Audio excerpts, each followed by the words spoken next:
তার বিচারবোধ হারিয়ে ফেলেছেন, আপনারটা হারাক তিনি চান না।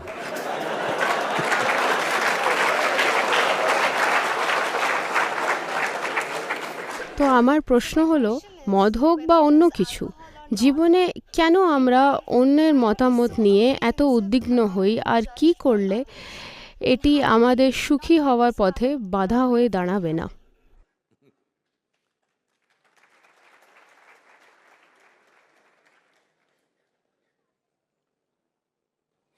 আমার দিকে তাকান, দেখুন আমি সব সময় মত্ত।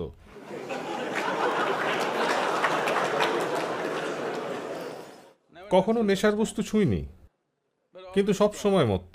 আপনি আমাকে যা খুশি ভাবতে পারেন।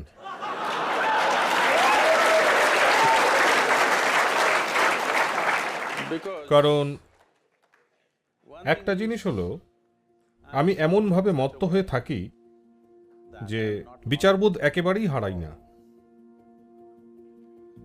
আর একই সঙ্গে আমাকে নিয়ে আপনি যাই ভাবুন না কেন, একেবারেই তার প্রভাব পড়বে না আমার ওপর, কারণ আমি সম্পূর্ণ মত্ত।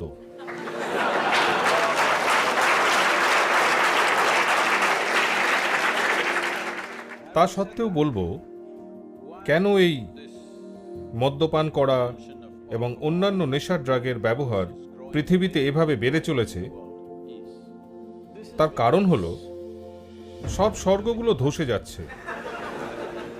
হ্যাঁ, আমি ব্যাঙ্গালোরে ছিলাম মাত্র ৩-৪ সপ্তাহ আগে। ওখানে ৮,০০০-এরও বেশি মানুষ দুদিনের একটা প্রোগ্রামে ছিলেন আমার সঙ্গে। আমি এমনি জিজ্ঞেস করলাম, আপনারা কজন স্বর্গে যাওয়ার কথা ভাবেন? মাত্র ৫টি হাত ওপরে উঠল। তো বাকি সবাই কি নরকের লোক? না, ব্যাপারটা এরকম যে স্বর্গ এবং নরক দুটোই ভেঙে পড়ছে মানুষের মনে। মানব জাতির ইতিহাসে এই প্রথমবারের জন্য এই পৃথিবীর এত মানুষ নিজেদের জন্য ভাবতে পারেন।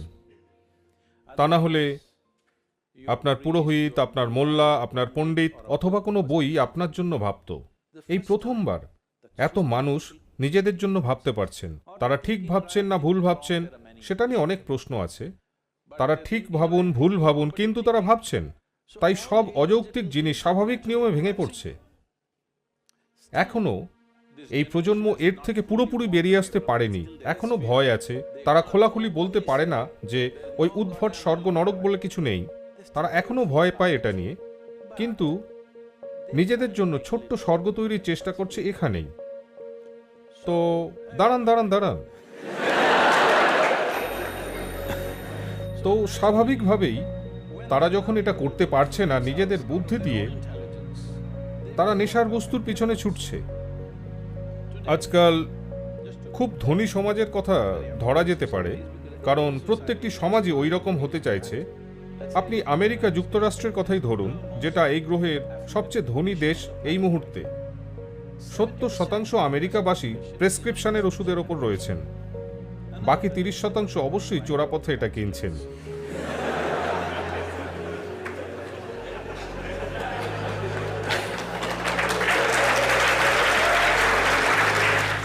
সবচেয়ে সমৃদ্ধশালী দেশ তবুও সমৃদ্ধি কাজ করছে না। স্বাস্থ্যবান হতে গেলে আপনার রাসায়নিক প্রয়োজন, খুশি থাকতে গেলে রাসায়নিক প্রয়োজন, শান্তিপূর্ণ হতে গেলে আপনার রাসায়নিকের প্রয়োজন, পরমানন্দে থাকতে হলে অবশ্যই ওই যে পরমানন্দ। তো এটাকে আমি নীতিগতভাবে দেখছিই না। এটা কখনোই আমার কাছে নৈতিক সমস্যা নয়। যদি এই মুহূর্তে মোট জনসংখ্যার ৯০%ই রাসায়নিকের ওপর নির্ভরশীল হয়ে থাকেন, বিশ্বাস করুন, যে পরবর্তী প্রজন্ম আমরা তৈরি করব সেই প্রজন্ম হবে আমাদের চেয়ে অনেক নিম্নমানের। যদি পরবর্তী প্রজন্ম আমাদের চেয়ে নিম্নমানের হয়, আমরা মানবতার বিরুদ্ধেই অপরাধ করব। কারণ পরবর্তী প্রজন্মের আমাদের চেয়ে অন্তত এক ধাপ এগিয়ে থাকার কথা, না হলে আমরাই হেরে যাব। সভ্যতার সমস্ত প্রক্রিয়াকে ধ্বংস করে ফেলব যদি পরবর্তী প্রজন্ম প্রকৃতই আমাদের চেয়ে নিম্নমানের হয়।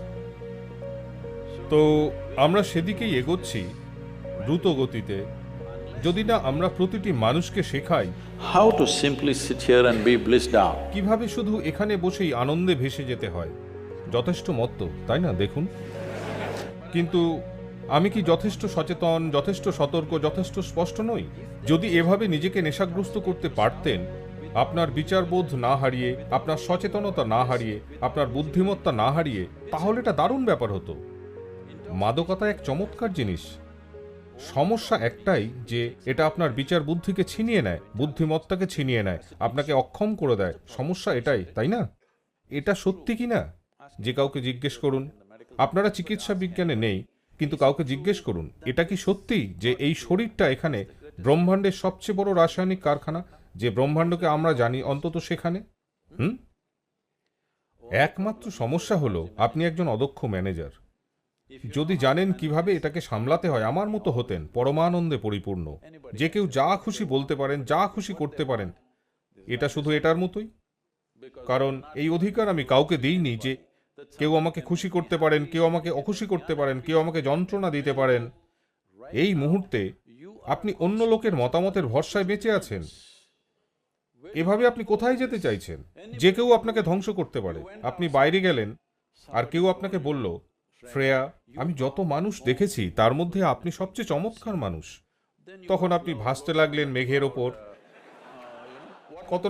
কত নম্বর মেঘ? 9 নম্বর। ও, দক্ষিণে আমরা 11 বলি। তো আপনি মেঘের উপর ভাসছেন, যে কোনো নম্বরই হোক। তারপর বাড়ি এলেন আর বাড়ির লোকরা বলে দিল আপনি আসলে কে। মেঘটা ভেঙে চুরমার হয়ে যাবে। না না, এটা অত্যন্ত গুরুত্বপূর্ণ যে এভাবেও নয়, ওভাবেও নয়, আমরা প্রত্যেকের কথা শুনি, কারণ আমরাও কিছু ভুল করতে পারি। হ্যালো, যে কোনো মুহূর্তে আমরাও ভুল করতে পারি, তাই প্রত্যেকের কথা শুনি। কিন্তু তারা এটা ঠিক করে দেবে না যে আমি কেমন থাকব, কোনো অবস্থাতেই নয়। এটা আপনাকে ঠিক করতে হবে, আর বন্ধুকে বলবেন যখন তিনি মত্ত নন, তা না হলে তিনি বুঝবেন না।